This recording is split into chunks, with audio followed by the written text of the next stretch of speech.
এখন আছে কে? মিকাইল আলাইহিস সালাম তো ইব্রাহিম দেখছো নি আমি কতগুলো বৃষ্টি নিয়ে মেঘ নিয়ে আছি, এক ফোঁটা দিলে হবে? ইব্রাহিম কো তার অর্ডার দাও, তোমার নিজের অর্ডার না, তুই কি লিখছো কি তো ওই দলে সুবহানাল্লাহ বলেন না? আল্লাহ বলেন লাহুম ফিসামালাহা, কিঞ্চিত নড়াচড়া করা যাবে না। সব ফেরেশতা চলে গেছে। জিবরিল দিয়ে আল্লাহ কোথায় পাঠাইছো? দেখা খেলা সুবহানাল্লাহ বলেন। আল্লাহ জিবরিল কে আবার দাও, আগুন দেখতে দিছে, বরকত দেখতে দিছে। ইব্রাহিমের কাছে যা কইলা আল্লাহ কইছে তোমার কয়টা ফায়ার সার্ভিস দরকার?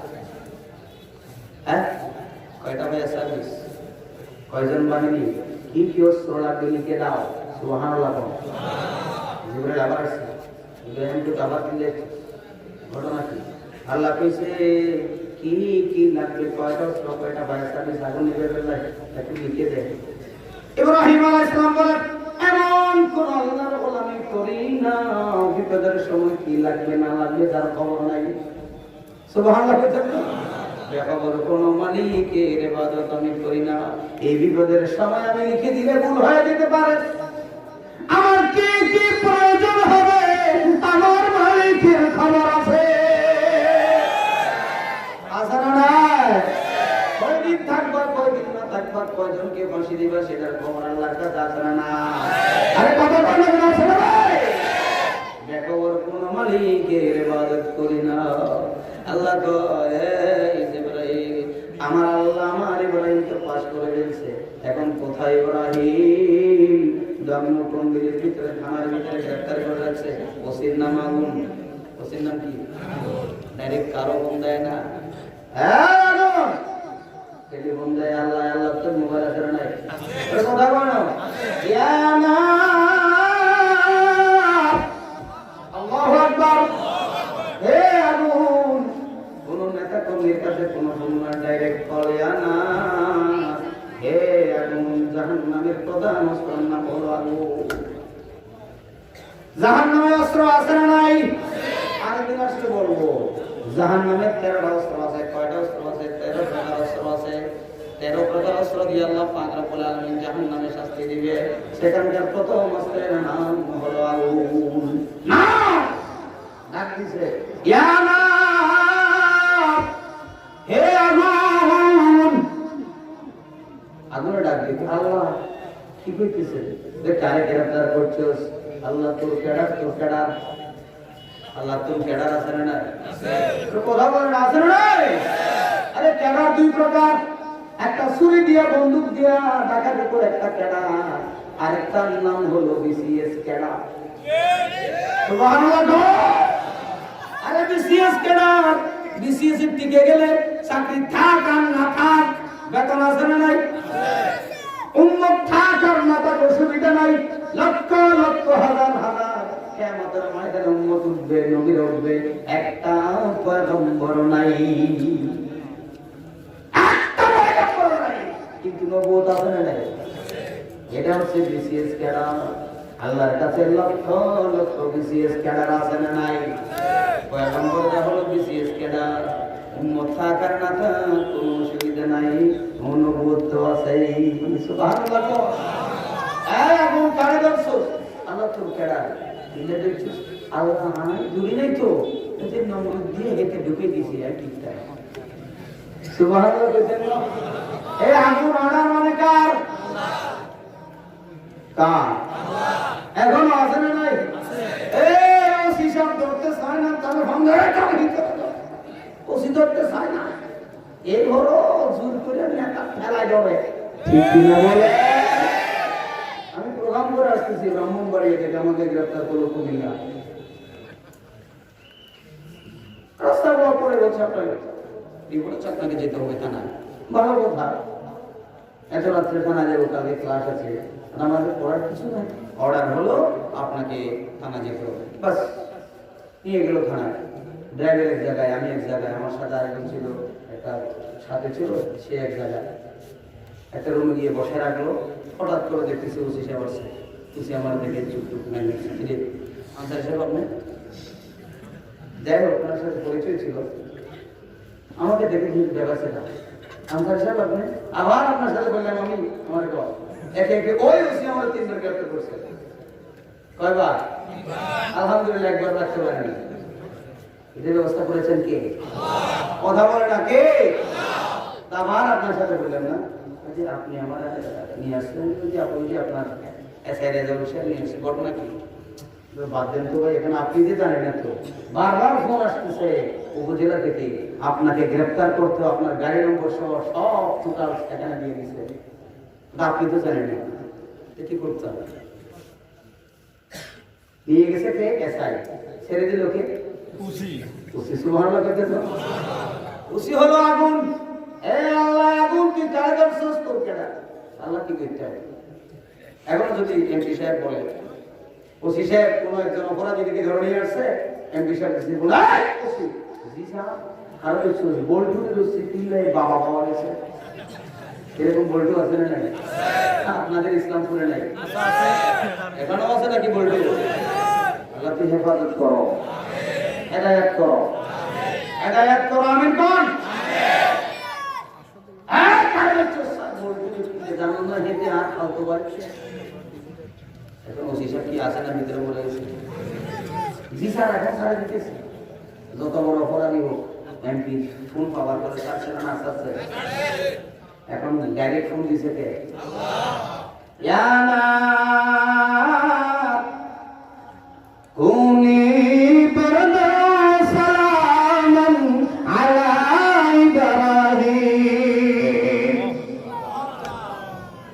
হে আগুন জি আল্লাহ তুমি হয়ে যাও বরদান ও সালামান বরদানের সিফত হচ্ছে সালামান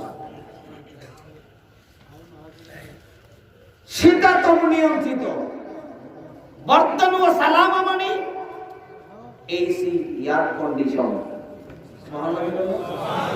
পৃথিবীতে সর্বপ্রথম এয়ার কন্ডিশন ব্যবহার করেছেন ইব্রাহিম আলাইহিস সালাম তোমরা এয়ার কন্ডিশন বানাইছি বড় বিজ্ঞানী বুঝছো কিচ্ছু হও নাই সব বিজ্ঞানী জড়াকে কিছু আস্তে আস্তে ঠিক কিনা গতকালকে কেটেছি না আমাদের বড় বিজ্ঞানী ডক্টর কি আমার এই ভাই কাছে খাইছে তো যে বেটা কোরআনে বিশ্বাস করে না একে আবার মুসলমান দাবি করে তার জামাতা করার জন্য আমরা মূল্যবান দৌড়াই ঠিক কিনা দুঃখজনক ওলামায়ে কেরাম একত্রিত হওয়ার চেষ্টা করে এক হওয়ার চেষ্টা করেন ঈমান বাঁচান খাবানোর মালিক কে যে আল্লাহ আমি যখন আমার মায়ের পেটে এসেছিলাম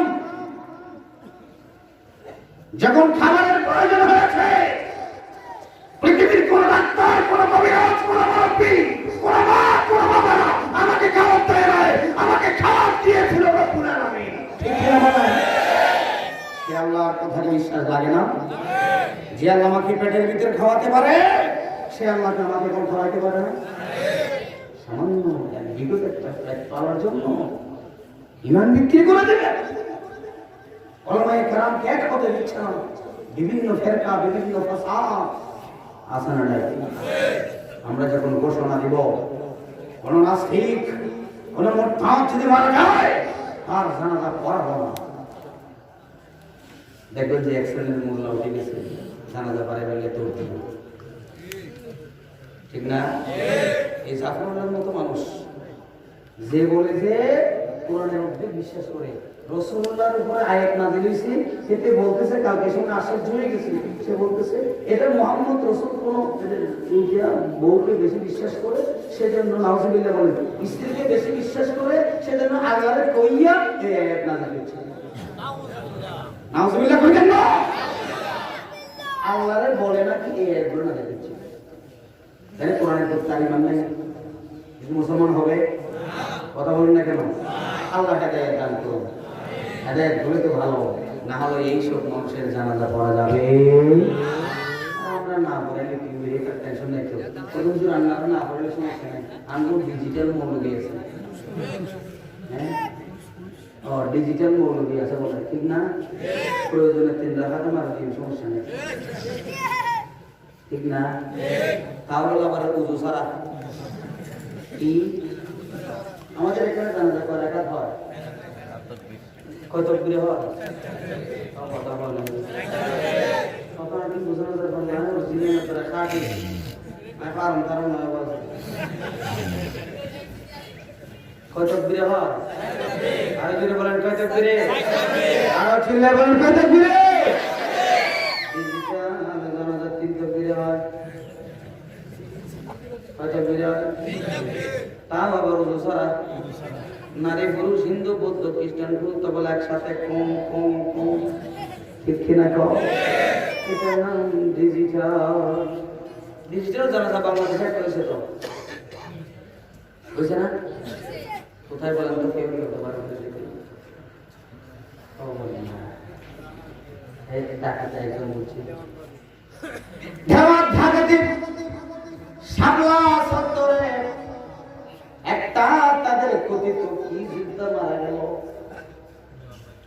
তারা জানাজা পড়লো কোনো আলেম জানাজা পড়ায় নাই তারা জানাজা পড়লো আবার উযু ছাড়া পড়াইলো 3 তাকবীর মারা দিল ঠিক কিনা বলে ডিজিটাল বলি ক্ষমতা নিলা ডিজিটাল বলি ক্ষমতা নিলা কোন কারণে 3 তাকবীরে জানাজা পড়াইলা ঠিক কিনা বলে ডিজিটাল বলি ক্ষমতা নিলা ডিজিটাল বলি ক্ষমতা নিলা কোন কারণে 3 তাকবীরে জানাজা পড়াইলা ও ভাই কোন কারণে দাড়িওয়ালা টুপিওয়ালা জেলে ডুবাইলা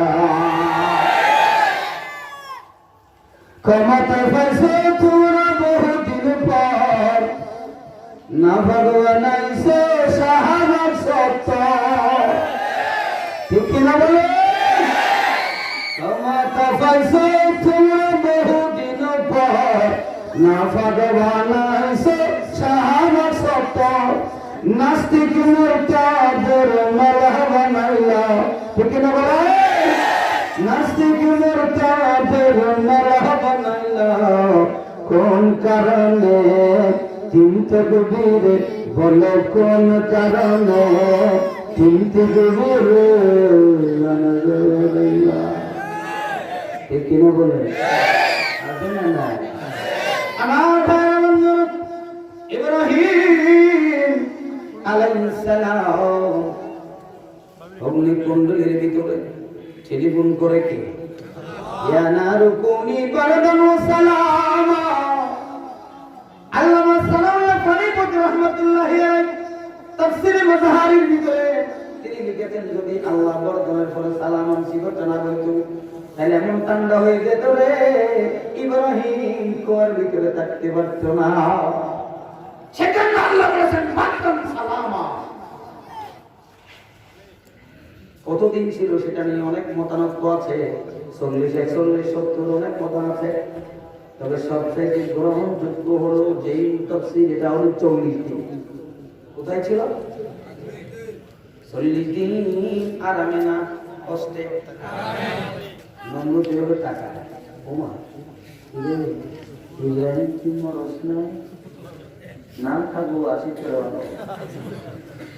অনুরূপভাবে বাংলার বরাবর কোরআনের সৈনিকগুলোকে ফাঁসি দেওয়ার পরে মামলা হামলা ক্রস ফায়ার দেওয়ার পরে চিন্তা করে এবার একটা নির্বাচন নিয়ে ও মা এখন উপজেলা বলে 120 জন নিয়ে গেছে অবাক খাইছে না না ঘুম নাই ঠিক না বলে তাহলে নমরুদের সালা সামুন্না জমিনে এখনো আছে না কথা কয় না আছে না আল্লাহ বলেন ওমাইয়াত করবে তাগুত ওয়া ইউমিন বিল্লাহ ফাকাদ ইসতামসাকা বিল উরওয়াতিল উসকা লা ইনফিসালা নবীদের কথা বললাম সাহাবীরা রাখলাম তাবেঈন রাখলাম আল্লাহর একজন আল্লাহ রাব্বুল আলামিনের কথা বলি। হযরত আহমদ ইবনে হাম্বলের নাম শুনেছেন? নাম শুনছেন? এই হযরতে ইমামে আযম আবু হানিফার নাম শুনেছেন? বুখারীর নাম শুনেছেন? ইমাম বুখারী কোথায় মারা গিয়েছে? কথা বলেন। ইমামে আযম আবু হানিফা রাহমাতুল্লাহি আলাইহি কোথায় মারা গিয়েছে? বন্ধুরা, তুমি যদি হানাফি হতে চাও, যে কালের ভিতরে মরার জন্য তুমি রেডি হও। ইমাম হাদিসের ইমাম তিরমিজি রাহমাতুল্লাহি আলাইহি লাশ পর্যন্ত পাওয়া যায় না। ইমাম তিরমিজি রাহমাতুল্লাহি আলাইহিকে গুম করা হয়েছে। গুমের রাজনীতি, খুনের রাজনীতি এখনো আসে না। ইমাম তিরমিজি রাহমাতুল্লাহি আলাইহিকে গুম করা হয়েছে, লাশ পর্যন্ত খুঁজে পাওয়া যায় না। তাকে দাফন করার সুযোগ দেয় না এই জালেমেরা। আল্লাহ বলেন, ওয়া মান ইয়াকফুর বিত-তাগুত, তুমি যখন তাগুত স্বীকার করবা, তোমার উপর পরীক্ষা আছে না। হযরত আহমদ ইবনে হাম্বল রাহমাতুল্লাহি আলাইহি, ও ভাইরা আমার, বন্ধুরা আমার, ভালো করে খেয়াল করুন। কোরআন বুঝতে হলে ভালো করে বুঝতে হবে।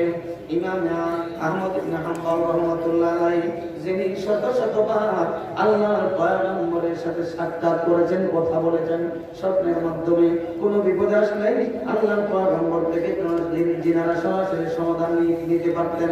একদিন আহমদ ইবনে হাম্বল আল্লাহর পয়গম্বরকে দেখার পরে জিজ্ঞেস করলেন, ইয়া রাসূলুল্লাহ, ইয়া হাবিবাল্লাহ, আমি কখন মারা যাব? মৃত্যুর ভয় আমার করতেছে, বেশি মৃত্যুর ভয় লাগতেছে, আমি কখন মারা যাব? আপনি আমাকে একটু বলে দেন না। আল্লাহর পয়গম্বর রাসূলুল্লাহ সাল্লাল্লাহু আলাইহি ওয়াসাল্লাম, জোরে বলি সাল্লাল্লাহু আলাইহি ওয়াসাল্লাম, রাসূলের নাম শোনার সাথে সাথে সাল্লাল্লাহু আলাইহি ওয়াসাল্লাম বলা ওয়াজিব। না হলে লানত আছে না নাই? কথা বলেন, আছে না নাই? বন্ধুর অভ্যাস করেন রাসূলুল্লাহ সাল্লাল্লাহু আলাইহি ওয়াসাল্লাম।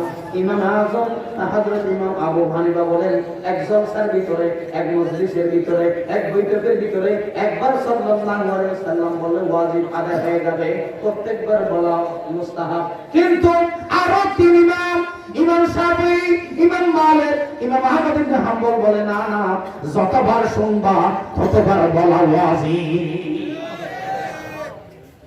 কি রাসূলের প্রেম খারাপ লাগে? আহমদ ইবনে হাম্বল রাহমাতুল্লাহি আলাইহি রাসূল আকরাম সাল্লাল্লাহু আলাইহি ওয়াসাল্লামকে স্বপ্ন দেখার পরে জিজ্ঞেস করলেন, আমি কখন মারা যাব? আল্লাহর নবী এইভাবে হাতটা দেখিয়ে চলে গেলেন। আহমদ ইবনে হাম্বল পাগলের মতো হয়ে গেছে, কি আমি কি 5 দিন বাঁচবো, না 5 বছর বাঁচবো, 5 ঘন্টা বাঁচবো, নাকি 5 মাস বাঁচবো, এটা তো বুঝতে পারতেছি না। তৎকালীন আমার একটা তাবির করতেন, স্বপ্নের তাবির করতেন। আল্লাহর রাসূল বলেছিলেন, ওনার কাছে তার চাকরকে পাঠিয়ে দিলেন। আল্লাহু আকবার। ওই চাকর যাওয়ার সাথে সাথে আল্লাহর ওই বন্ধু ঘোষণা দিলেন, এই স্বপ্ন ইমাম আহমদ ইবনে হাম্বল ছাড়া কেউ দেখতে পারে না, তোমার ইমামকে বলে দিবা, এটার তাবির আমাকে করতে হবে না। আল্লাহ পাক রব্বুল আলামিন বলে দিয়েছেন, ইন্নাল্লাহা ইনদাহু ইলমুস সাআ ওয়া ইউনাজ্জিলুল গায়স। এইভাবে এই আয়াতের 5টা কথা আছে। এই 5টা জিনিসের খবর আল্লাহ ছাড়া কেউ জানে না। এই আহমদ ইবনে হাম্বল রাহমাতুল্লাহ আলাইহি আলকে কোরআনের মাসালা নিয়ে গন্ডগোল লাগলো। কোরআন দেখে আল্লাহর কালাম নাকি বানানো জিনিস?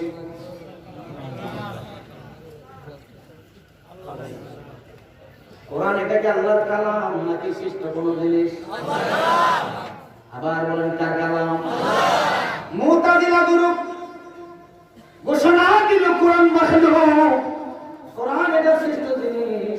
আহলে সুন্নাত ওয়াল জামাত আমাদের আকীদা হলো কোরআন কালামুল্লাহ। কোরআন কার কালাম? এটা নিয়ে গন্ডগোল লাগলো। লাগতে লাগতে রাষ্ট্র পর্যায় পর্যন্ত চলে গেল। সরকার মুতাজিলা গ্রুপের আন্ডারে চলে গেল। আন্ডারে চলে গিয়ে আহমদ ইবনে হাম্বলকে ঘোষণা করে দিল, কোরআন এখানে সৃষ্ট জিনিস বলতে হবে, বানানো জিনিস বলতে হবে। যদি তুমি আমার দেশে থাকতে চাও, আমার চেতনায় চেতিত হও। আমরা কি তাদের চেতনায় চেতিত হব নাকি মদিনার চেতনা? এখনো যদি আমি তো চেতনা তোমার কাছে না পাই পাকিস্তান হারাই দিব ঠিক না আমরা কই সেই বুঝি না মুসলমান যদি দাবি করো মদিনার চেতনা কলবের ভিতরে জায়গা দিতে হবে ঠিক না গো তুমি সেই চেতনা অন্তরে রাখতে না পারো তোমার তামাক দেশে দিল্লি চলে যাও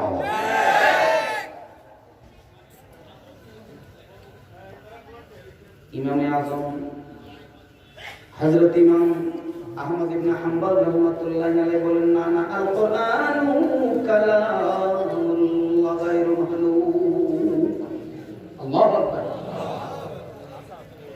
এমন ভাবে রাজা জারি করো পুরো রাষ্ট্র তাদের পক্ষে চলে গেল যারা হক্কানি আলেম ছিলেন তাদের ভিতরে কেউ কেউ মামলার ভয়ে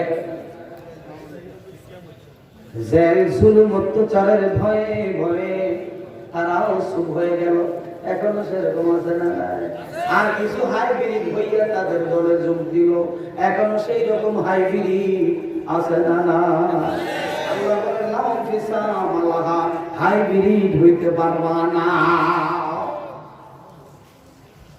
আমার মনে হয় কোরআন শরীফের আয়াত এখন নাজিল হইতেছে ডাইরেক্ট হাইব্রিড হইতে পারবা না ইমান আহমদ ইবনে হাম্বল রাহমাতুল্লাহ আলাইহি গ্রেফতার করা হলো মাত্র 3 জন সবাই চলে গেছে 3 জন যেদিন গ্রেফতার করবে 3 দিন আগে একজন মারা গেলেন আর আছে কয়জন ইব্রাহিম এবং হযরত আহমদ ইবনে হাম্বল কয়জন যেদিন সকালবেলা গ্রেফতার হবেন আগের দিন রাতের বেলা তৎকালীন আমলে ইমাম সাহাবী রাহমাতুল্লাহ আলাইহি ছিলেন কিন্তু অন্য রাষ্ট্রে হওয়ার কারণে পাশাপাশি রাষ্ট্র যেমন আপনি কুমিল্লাতে এলে একেবারে কাছাকাছি বাংলাদেশের ভারত ঠিক না 14 গ্রাম থেকে রাস্তার পাশ দিয়ে দেখা যায় ইমাম সাহাবী রাহমাতুল্লাহ আলাইহি অন্য এলাকার ছিলেন তিনি এই খলিফা মনসুরের এলাকায় ছিলেন খলিফা মনসুর মুতাজিলা হওয়ার কারণে আহমদ ইবনে হাম্বলকে গ্রেফতারি পরোয়ানা জারি করবে আগের দিন হযরত ইমাম শাফি আল্লাহর নবীকে স্বপ্ন দেখলেন আল্লাহর নবী ইমাম শাফি রাহমাতুল্লাহি আলাইহি বললেন ও ইমাম শাফি তুমি তাড়াতাড়ি গিয়ে কালকে সকালে আহমদ ইবনে হাম্বলকে আমার একটা সালাম বলবা আর বলে দিবা আগামী কাল থেকে আহমদ ইবনে হাম্বলের ঈমানের পরীক্ষা আরো কঠিন হয়ে যাবে আহমদ ইবনে হাম্বল রাহমাতুল্লাহ আলাইহি ঠিকই তারপরের দিন সকাল 9টার দিকে গ্রেফতার হলো ইব্রাহিম এবং আহমদ ইবনে হাম্বল দুইজন গ্রেফতার হওয়ার পরে আসরের নামাজের আগে আহমদ ইবনে হাম্বল এবং ইব্রাহিম দুইজনকে সামনে ডেকে তারা বললেন সরকার খলিফা মনসুরের চেয়ারে বসে আছেন বললেন তুমি তোমার দাবি থেকে ফিরে যাও না হয় তোমাদেরকে হত্যা করা হবে তারা বললেন হত্যা করতে পারবো কিন্তু আমরা ঈমান দিতে পারবো না ঈমানের দাবি যদি কুরবানি হয় সে দাবি পুরানে আমি তৈরি থাকি যেন ও গো দয়াময় আমার প্রভু দয়াময় ও গো দয়াময় আমার প্রভু দয়াময় ঈমানের দাবি সাথে বসে থাকা নয় ঈমানের দাবি হলো কিছু বিনিময়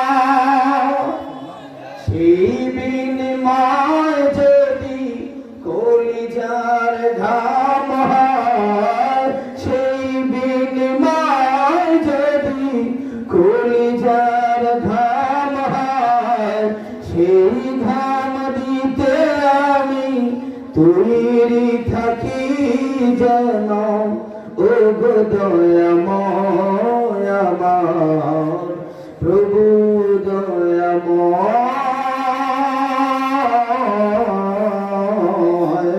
ও গো দয়াময় আমার প্রভু দয়াময়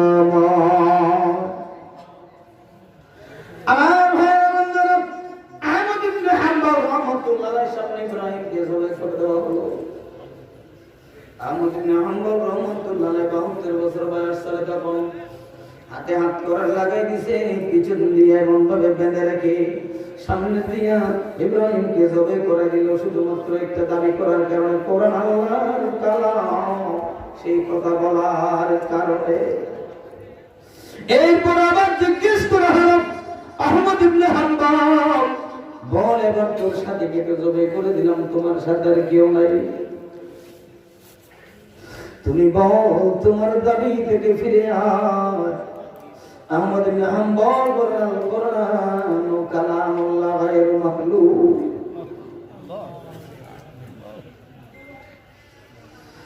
সাথে সাথে খলিফা মনসুর তলোয়ার বের করেছে আহমদ ইবনে হাম্বলকে মারার জন্য। এমন একটা লাফ দিয়া আহমদ ইবনে হাম্বলের গলার উপর তলোয়ার চালাবে, এমন সময় স্তূপ করে সাথে সাথে দুনিয়া থেকে বিদায় নিল খলিফা মনসুর। মারতে গেল কারে, মরলো কে? আল্লাহ পাক রব্বুল আলামিন বলেন, ওয়া কানা হাক্কান আলাইনা নাসরুল মুমিনিন। কখনো দুঃখে কাঁদবে না, বিপদে ভেঙে পড়বে না, কখনো দুঃখে কাঁদবে না, বিপদে ভেঙে পড়বে না, আল্লাহর নাম করবে স্মরণ, হবে পূর্ণ স্বপ্ন সাধনা, আল্লাহর নাম করবে স্মরণ, হবে পূর্ণ স্বপ্ন সাধনা। আহমদ ইবনে হাম্বল রাহমাতুল্লাহ আলাইহি মারার জন্য রেডি হয়ে গেল, কিন্তু মাঝখানে আবার ফতোয়া দিল, এই খবরদার, এখন নামাজের সময় হয়ে গেছে, আসরের নামাজ, আমি একটু নামাজ পড়ে আসি। দেখছেন নামাজও পড়ে, ওইদিকে নামাজও পড়ে, আবার নামাজের পিছন দিয়ে বেম্বু দেয়, আছে না নাই? নামাজি বলি স্ট্যাটাস দেয়, ফেসবুকে দেয়, টেলিভিশনে দেখাও আমি নামাজি, আরে আমি করে দেখাই বললে নামাজ পড়ো। আল্লাহ বলেন, ইন্না সালাতি ওয়া নুসুকি ওয়া মাহইয়ায়া ওয়া মামাতি লিল্লাহি রাব্বিল আলামিন। ফেসবুকে দেওয়ার জন্য সালাত আদায় করিস না। এখন নামাজ আছে না সেরকম রাতে ঘোষণা দেয়, কত বড় বুজুর্গ, ডেইলি 70-80 রাকাত তাহাজ্জুদ করে। তাহাজ্জুদ বাবা আছে না নাই? আরে কথা বলো, এটা ঠেলা দেন লাগে বড়। এদিকে ঘোষণা দিছে